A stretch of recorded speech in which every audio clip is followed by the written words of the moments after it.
I hear all the time from right-wingers and even centrists that the media is left-wing and has a liberal bias. This is a standard that they apply to television news stations that are owned by massive corporations like Comcast, which owns MSNBC, and Time Warner, which owns CNN.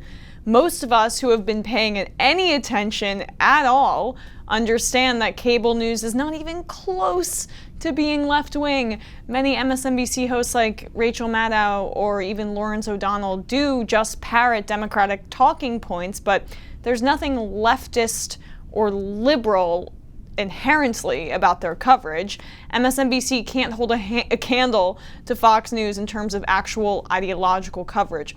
A few semi-liberal nightly hosts don't count, but nevertheless, the perception persists, despite the fact that if you're an actual leftist and you actually care about progressive principles and ideas, you would be outraged about the US-backed humanitarian catastrophe, the war in Yemen. But because MSNBC is not actually progressive, they haven't mentioned the US-backed coalition in Yemen in a year. Wow.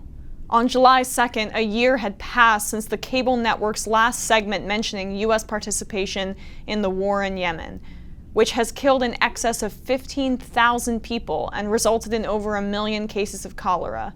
The U.S. is backing a Saudi-led bombing campaign with intelligence, refueling, political cover, military hardware, and, as of March, ground troops.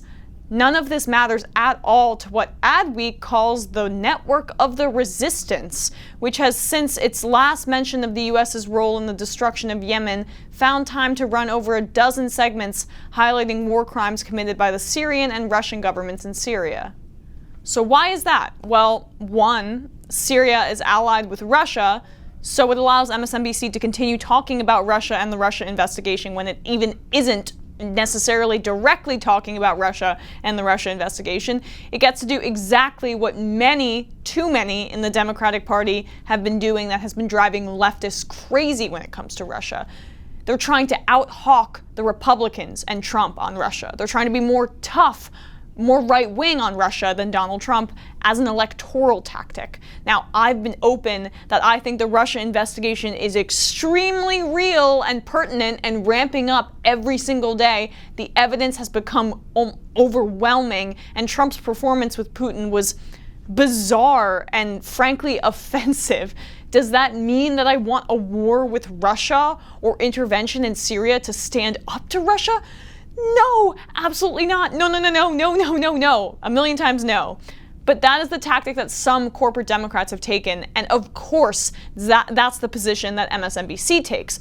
The furthest right Democratic Party position that is also government propaganda and doesn't challenge the levers of power. It's a win-win for them. It allows them to be against Trump while also embracing the military-industrial complex and the intelligence community, the CIA, the FBI. They can't stop having John Brennan on their programs and having him say anti-Trump stuff. They love it.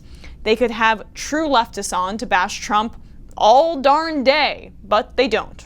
Why? Well, you already know the answer. Fair's reporting continues. MSNBC chat show / Starbucks commercial Morning Joe did run one segment on April 25th that vaguely mentioned the war on Yemen, but failed to note the U.S.'s role in it at all, much less that Washington is arming and backing the conflict's primary aggressor. Instead, they did the perverse inversion, previously mastered by Washington Post's Jackson Deal, of not only ignoring the U.S.'s major role in killing thousands, but painting the U.S. as a noble haven for refugees. Ah, yes, the United States is boldly humanitarian and taking principled stances in this instance, selling weapons to the UAE and to Saudi Arabia.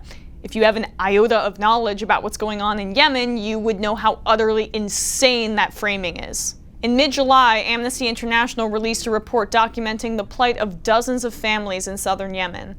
The report gives one testimonial after another from people whose loved ones have been tortured, killed, or imprisoned by Yemeni security forces, reporting to the United Arab Emirates. The UAE is part of the Saudi-led coalition that, with vital U.S. support, has been bombing and blockading famine and disease-ravaged Yemen for 3 brutal years. Since March 2015, a coalition of 9 countries led by Saudi Arabia and the UAE, and relying on crucial U.S. logistical aid, has bombarded Yemen while blockading its major port, despite Yemen's status as one of the poorest countries in the world. Targeting transportation, electrical plants, sewage and sanitation facilities, and schools, the vicious bombing has led to starvation, displacement, and the spread of diseases including cholera. What a humanitarian effort by the United States. Top notch. If you are reporting that our involvement in Yemen is in any way benevolent, then you are literally a propagandist for the United States government. You're just a stenographer of power. I've heard that phrase before. It's a good one. Go work as a press person for Donald Trump and or a hawkish U.S. senator, because that's what you're already doing anyway. One more piece of damning information from FAIR. For a bit more context, in the time period of July 3rd, 2017 to July 3rd, 2018, MSNBC dedicated 0 segments to the U.S.'s war in Yemen, but 455 segments to Stormy Daniels. And there we have it, folks. That's where MSNBC's priorities lie. The so-called liberal media is devoid of any actual liberal ideas, just non-threatening Democratic talking points. Well, we actually want to threaten the establishment here online, and we think that what the government's been doing in Yemen is unconscionable.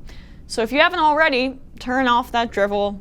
The Young Turks and other online media, but especially the Young Turks, we've got you.